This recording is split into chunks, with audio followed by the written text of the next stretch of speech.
Hello everyone. Today we will explore how our kidneys fine tune the concentration of urine. This process plays a vital role in maintaining the body's water and electrolyte balance. What are the learning objectives for today's topic?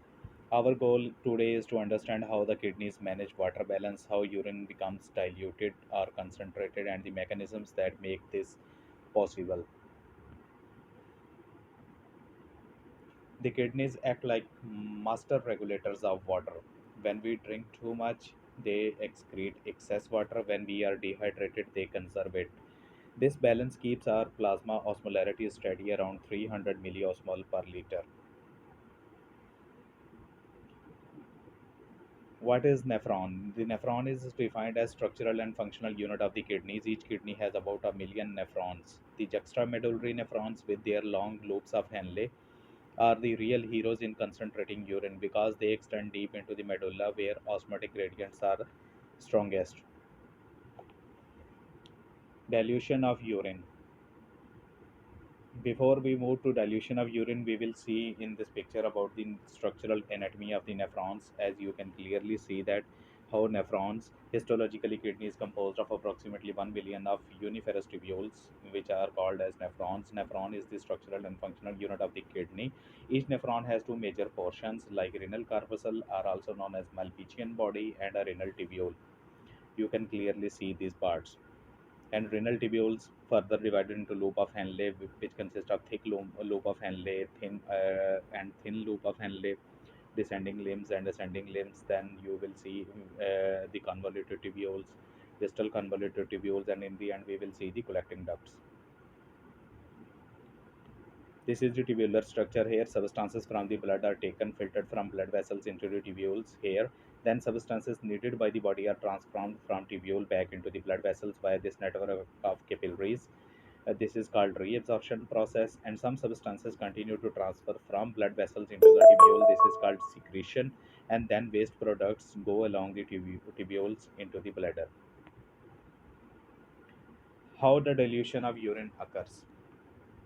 When we are overhydrated, antidiuretic hormone ADH levels drop. The distal and collecting ducts become impermeable to water, so solutes keep being reabsorbed, but water stays in the tubule. The outcome is a larger volume of dilute urine.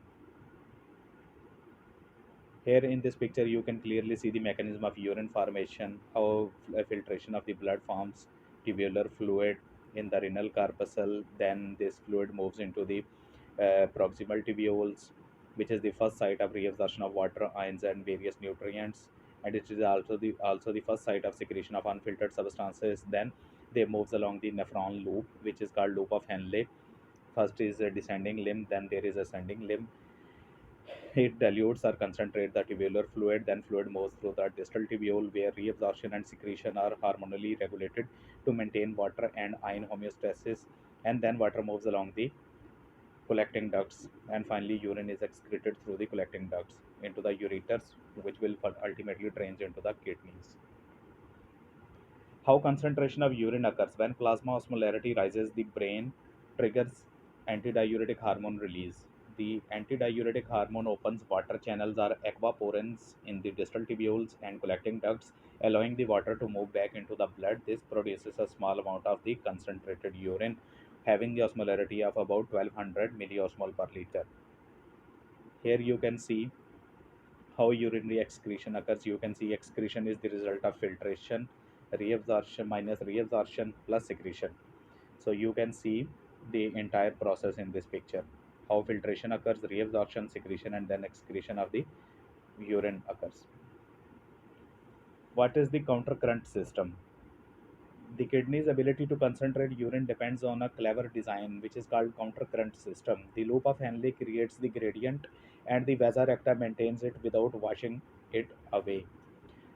Basically, there are two key parts of the urine formation in the kidneys, which include countercurrent multiplier, which is present in loop of Henle, and countercurrent exchanger, which is present in Vasa recta. Purpose of both these systems is to establish and preserve the medullary osmotic gradient.